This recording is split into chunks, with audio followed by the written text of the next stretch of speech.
Hello my friends! I just got back from a 2-week trip to Spain.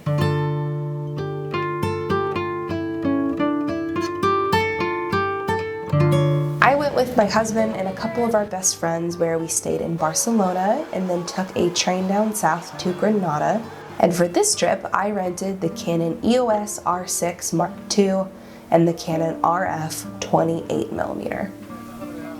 I do seem to be making my way through the Canon's entire mirrorless camera lineup. The R6 Mark II in particular has been on my list for a while to try, and this is because I bought the original R6 back when it first came out in 2020. I do in fact still have that R6 as my main camera, and I've actually yet to use a new camera that I thought would be worth replacing it. Now, did I still enjoy filming with the R6 Mark II? Absolutely. But there wasn't enough new or different with it that I would consider making the permanent upgrade. The R6 Mark II is a full-frame camera that films up to 4K, 60 frames per second IPB. It has in-body image stabilization and HDR PQ shooting. It has everything I want really, but so does the R6 Mark I. And hot take, I would truthfully choose the R6 Mark II or original above every other Canon camera I have tested. But of course, because I already own the R6 Mark II was not a big deal for me. What was a big deal, however, was the 28mm lens. My gosh, the 28mm was a fun lens to film with. I have been primarily filming with zoom lenses the past couple years, but I wanted a compact lens to travel with that also had an f-stop as low as 2.8. At only 1 by 2.7 inches, this 28mm lens was wonderfully small and light to carry around in my purse, but still was wide enough of a focal length to get my surroundings. You might also notice something different about this video, or maybe not, but I finally used the HDR PQ setting. I don't think it changed much in the colors other than giving me a little bit more control over shadows and highlights in post, but it was kind of fun to try something new. And really that's all. To recap, the R6 Mark II was great, nothing too crazy different from the original R6, but I would recommend it over just about every other camera I've tested on this channel. The 28mm was incredibly fun to film with, and I honestly might start filming in HDR PQ moving forward. With all that being said too, I don't think my videos look very different from one another despite rarely using the same gear to make them. I think that says something for you not needing particular gear to make videos. Each person might have different preferences based on what's easier or more enjoyable for them to use, but the output won't be that different from an R50 to say an R5, you know? So most of the recommendations I make on gear has a lot to do with ease of use and not necessarily the final product. You guys excited to go on the church? I am very excited. I'm excited to be warm. I'd be pretty bummed if I read this thing and it's all in Spanish. I think I will eventually start testing Sony gear when I run out of Canon stuff to try, so we'll see if my opinion changes between systems. And before I finish talking, I would also like to note that I keep getting asked about the LUTs I use in my videos. You are all so sweet and I appreciate how much you guys love my coloring. I will say, however, that the LUTs I use are from Forestry Film and they do not sell the LUTs on a consistent basis. And so as far as where you can get them, I would suggest maybe emailing Forestry Films and asking them if they'll sell them to you. I'll link their website in the description.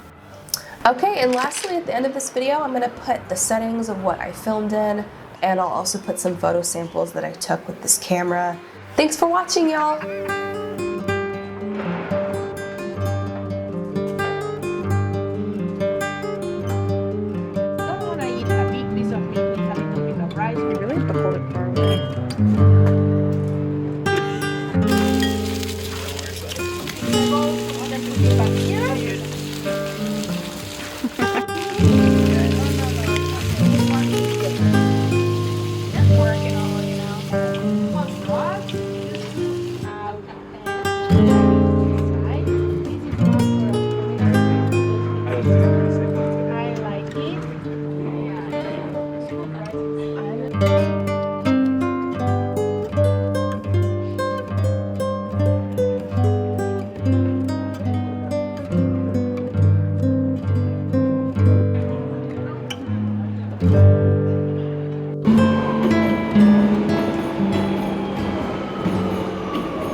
And I would rather not.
What was that, Michaela?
Oh yeah, Davey's right.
Everyone's very excited.